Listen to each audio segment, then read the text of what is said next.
సమ్మర్లో దొరికే మామిడికాయలతోటి చాలా వెరైటీలు చేస్తూ ఉంటారు కదా. ఇలా మామిడికాయ కొబ్బరికాయ పచ్చడి చేయండి. పచ్చి కొబ్బరికాయ పచ్చి మామిడికాయ పచ్చడి చాలా టేస్ట్ ఉంటుంది.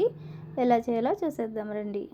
ముందుగా కొబ్బరికాయని మామిడికాయని ఇలా ముక్కల కింద కట్ చేసుకుని తీసుకోండి. తర్వాత దీనికి కారానికి ఎండుమిర్చి పచ్చిమిర్చి తీసుకున్నాను నేను, కలర్ కోసము.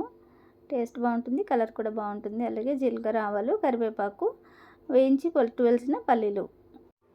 ముందుగా ఎండుమిర్చి పచ్చిమిర్చి వేసేసుకుని బాగా వేయించండి. ఇది బాగా వేయించిన తర్వాత సపరేట్గా తీసేసుకోండి. ఒక బౌల్లోకి తీసేసుకుని అదే కడాయిలో కొంచెం కరివేపాకు వేసుకుని చిట్టుపట్టమనిన తర్వాత ఈ ఆవాలు జీలకర్ర పల్లీలు వేసుకుని దోరగా వేయించేసుకోండి. ఆల్రెడీ పల్లీలు వేగిపోయినాయి కదా, కొంచెం వేగితే సరిపోతుంది. ఇవి కూడా తీసేసుకుని అదే ప్యాన్లో కొబ్బరికాయ ముక్కలు కూడా వేయించేసుకోండి. 2-3 నిమిషాలు వేయించితే పచ్చివాసన పోయి పచ్చడి 2-3 రోజులు నిల్వ ఉంటుందని గుర్తుపెట్టుకోండి. కట్ చేసుకున్న మామిడికాయ ముక్కలు కూడా వేసుకుని ఒక 2-3 నిమిషాలు మరలా వేయించేసుకోండి. నేనైతే కొంచెం మామిడికాయలు తీసేసాను, పులుపు ఎక్కువైపోతే బాగోదు కదా అని.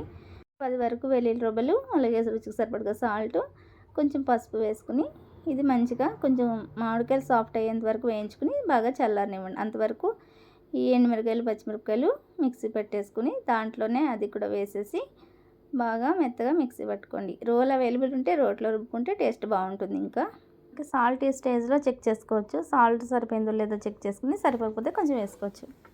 అలాగే తడక కోసము శనగపప్పు, మినపప్పు, ఆవాలు, జీలకర్ర వేసుకుని కొంచెం కరివేపాకు, 2-3 ఎండుమిర్చి వేసుకుని ఇది పోపు అంతా ఎర్రగా వేగనిచ్చి ఈ పచ్చడిలో వేసేసుకోవడమే. నచ్చితే కొంచెం ఇంగువ కూడా వేసుకోవచ్చు. పచ్చడి అయితే చాలా బాగుంటుంది. రైస్లోకి, రోటీలోకి, అలాగే టిఫిన్స్లో కూడా చాలా బాగుంటుంది. వీడియో నచ్చితే లైక్ చేసి షేర్ చేయండి. Thanks for watching.